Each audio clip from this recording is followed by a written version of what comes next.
Etica, c'est une société coopérative à finalité sociale dont l'objet social est de soutenir le développement des coopératives de petits producteurs avec lesquels on travaille. Et donc on travaille sur place avec eux pour créer, développer et commercialiser aujourd'hui une centaine de produits d'épicerie sèche qu'on retrouve dans la grande distribution et dans les magasins spécialisés, qui sont tous donc des produits issus du commerce équitable et de l'agriculture biologique. On travaille en direct avec les petits producteurs, mais on travaille en collaboration, notamment avec des ONG comme Agronomes et Vétérinaires sans frontières, parce que le développement d'une coopérative au sens large passe par un suivi quotidien. On ne fait pas du one-shot, donc il faut absolument des personnes sur place, je veux dire quasiment en continu, pour accompagner le développement des petits producteurs. On les aide d'abord à définir le produit qui peut intéresser à la fois éventuellement leur marché intérieur, mais les marchés européens ou occidentaux au sens large.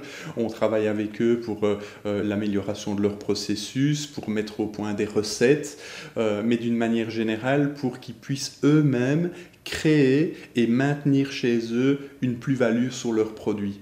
Donc l'idée, c'est vraiment que la plupart de ces producteurs travaillent avec différentes matières premières, c'est qu'ils ne fassent pas simplement de la vente de leurs matières premières, c'est qu'ils puissent eux-mêmes, soit petit à petit eux-mêmes ou via des partenariats, transformer leurs matières premières pour donner de la plus-value, pour qu'ils soient commercialisés avec une plus-value sur nos marchés, et on les aide à ce qu'ils puissent faire la commercialisation en direct et ne pas passer par toute une série d'intermédiaires qui chaque fois prendraient une marge sans nécessairement apporter de la plus-value au produit.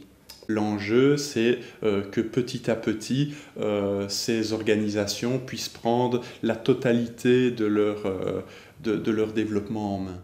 Dans notre mission, on est une organisation qui cherchons à donner du sens à la consommation, à remettre, je vais dire, au centre l'importance primordiale du producteur, à remettre l'homme au centre des organisations et pas nécessairement la finance ou l'argent.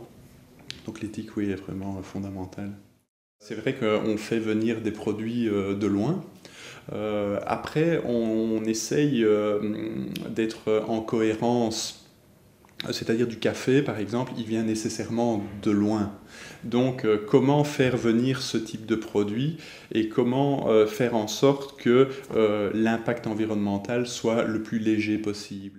On a analysé comme ça tout le cycle de vie de nos produits et on a identifié pour notre organisation le point le plus problématique au niveau environnemental, c'était l'emballage.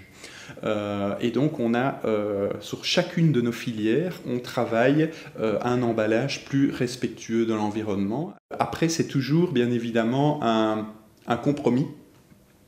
Surtout entre l'environnemental et le social, parce que quand on privilégie la transformation au niveau des producteurs pour que justement la plus-value reste à leur niveau, on est parfois obligé de faire des compromis au niveau technique. C'est-à-dire que pour des questions d'investissement ou d'évolution technologique, un petit producteur du Sud n'a pas nécessairement la technologie la plus performante au niveau environnemental, donc c'est tout un chemin qui se fait petit à petit. Et nous, dans notre réflexion, lorsqu'il y a vraiment conflit entre l'environnemental et le social, on donne la priorité au social parce qu'on estime que l'aspect positif de notre démarche au niveau social compense largement l'éventuel aspect négatif qu'on a au niveau environnemental.